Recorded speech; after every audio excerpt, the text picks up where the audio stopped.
So when the right nostril is active, the Surya Nadi is active, and when the left nostril is active, the Chandra Nadi is active. Surya Nadi is very heating in nature. Chandra Nadi is very cooling.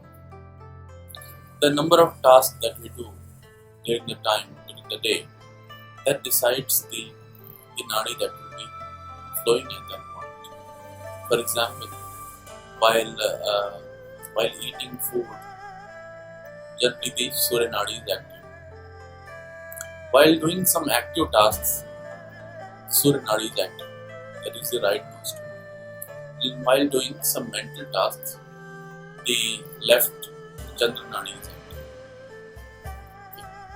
When you are doing some meditation or some mental activity, that time Chandra Nadi is very active. Surya Nadi is represented by the river Ganga and Chandra Nadi is Yamuna. Chandra Nadi provides the nutrition. When Chandra Nadi is active, that means your body doesn't need anything. Chandra Nadi represents an access of nutritive elements in your body. You will be surprised that when Surya Nadi starts flowing, you suddenly feel the urge to eat something. Okay? Like if you observe your breath very meticulously, you find that at the same time when there is a junction between the Chandra Nadi and Surya Nadi, at that point you feel like eating something. So, presence of Surya Nadi says you are yearning for something. You feel like going out and doing something. While urination, while defecation, Surya Nadi becomes active. Now, it is possible to change the Nadi depending on the kind of tasks you are undertaking. And for this purpose, we have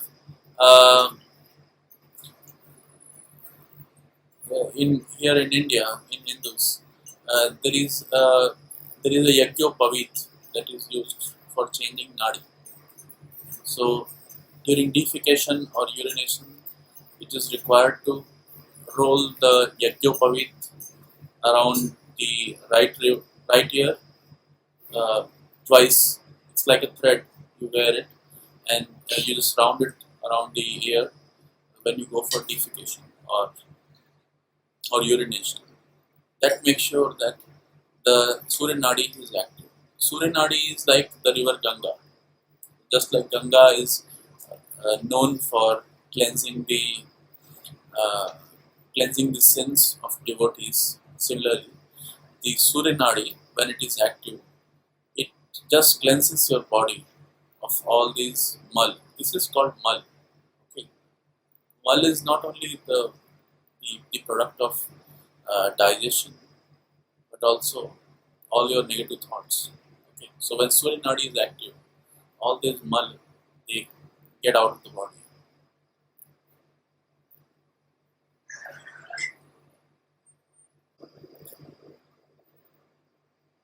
You would have seen in some old movies or serials, some yogis, they keep a small dand along with themselves, and they rest their right hand or sometimes their left hand on that dand while doing meditation. Now this dand is actually used to alter their nadis.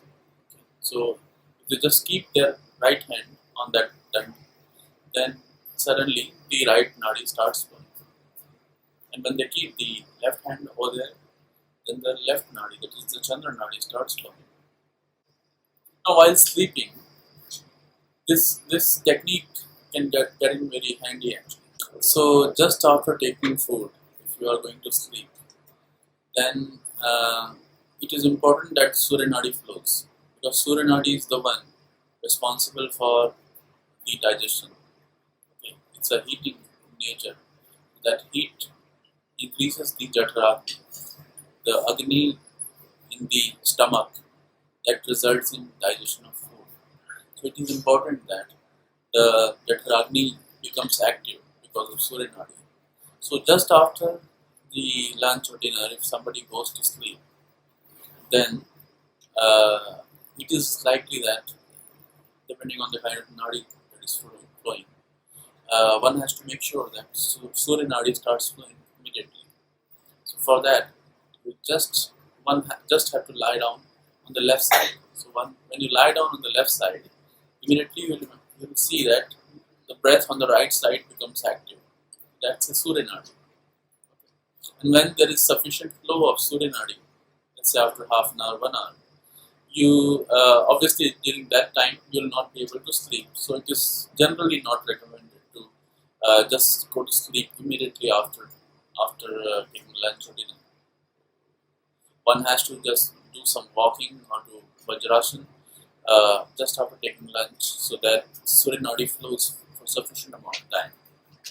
And when you want to sleep, the sleep is a mental relaxation. So if Surya Nadi is flowing, obviously one will not be able to sleep it will not be very quality sleep. So during that time, one has to make sure that one lies down on the right side, keeping the arm on the right side, uh, and so that the left breath starts flowing. So as soon as the Chandra Nadi starts flowing, the the cooling effect of Chandra Nadi starts to begin, and the person falls asleep. There are 72,000 nadis inside the body, and Surya Nadi, Chandra Nadi, and Sushumna. These are the Ida, Pingala, and Sushumna. These three nadis, they are the main nadis out of those 72,000. Okay. From these nadis, those other nadis, uh, they emanate from it. They just branch out from there. Now, what is the purpose of these nadis? There are 7 chakras coinciding with the vertebral column. It starts with the top of the head and continues till the end of the vertebral column at the genitals. Between the genitals and anus, that is the seat of Muladhara chakra. Okay. Likewise, there are Swadhisthana, Manipur, Anahat, Vishuddhi, Sahasrara. So these chakras along the vertebral column, they they represent a particular aspect of one's life. Okay. There is energy stored in these chakras, and that energy comes from the pranavayu. Okay. So when somebody takes a breath, that breath itself is the pranavayu. When that breath remains inside the lung, and that acts as saman vayu, after that it is exhaled in the form of apan vayu. Okay. So the energy that was created by the saman vayu gets stored in all these chakras, and these nadis are like, you can think of electric wires. Okay.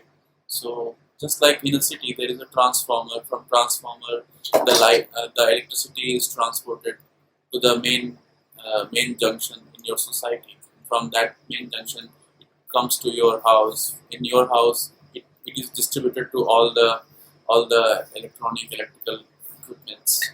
So that task of distribution of energy is done by the electrical wires. So similarly, these nadis are electrical wires inside your body.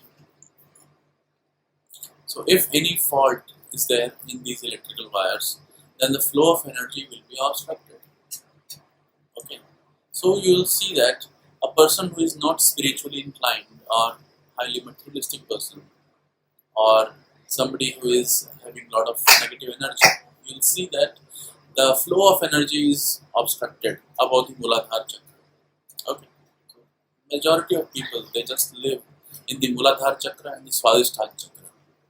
They uh, they are not better than the animal life, in fact. Okay. there are about 5 chakras that they rarely come to those chakras actually, just because the electrical lines over there has been shunted. The electrical lines are no more functioning over there. Okay.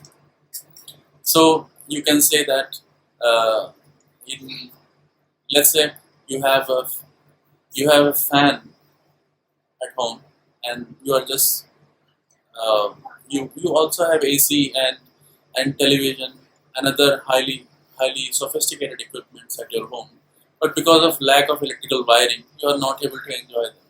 You are just swirling around in the just being able to use only fan and some basic necessities. Okay, so that basic necessities is provided by the Muladhara chakra and the Swadhisthana chakra, and all other chakras, they just remain as it is. There is no flow of energy in those chakras just because the nadis have been affected. Okay. Whenever some thought happens in one's mind, one has to check whether Surya Nadi is flowing or Chandra Nadi is flowing. If Surya Nadi is prevailing at that point, that means the fructification of that thought will require a lot of resources. And it may so happen that internally your pran, your Atma itself knows that the task that you are thinking of will not happen just because you lack the resources for that. And alternatively, if it is the Chandra Nadi that is flowing at that point, that means you have the surplus of nutrients, you have surplus of resources to perform that task. Okay, so that's the basic indication. Normally, there are some astrologers in India that actually, before giving the prediction, they ask you what is the question, and they'll also ask what is the Nadi that's flowing. So just from the Nadi itself, you can say that the person, whatever he is asking, whether it is possible or not. Whether the person has sufficient resources to accomplish that task. Okay. This universe is composed of 5 basic elements. Okay. They are called Panch Mahabhuta. The Panch Mahabhuta are the Akash, Vayu, Agni, Jal, and Prithvi. And these 5 elements, they are the basis of all that exists in this world. All the materialistic things that happen, that occur in this world, they are the basic element of things. Likewise, whatever nadi is flowing at any point of time, whatever the breath that is flowing at any point of time, will have predominance of one of these tattvas. And these tattvas decide various aspects of your thought, or various aspects of the processes that is happening in your body because of predominance of one or the other tattva in the body. So in the next video, we'll see how we can identify, how we can detect the predominance of these elements in your body just based on observing your breath.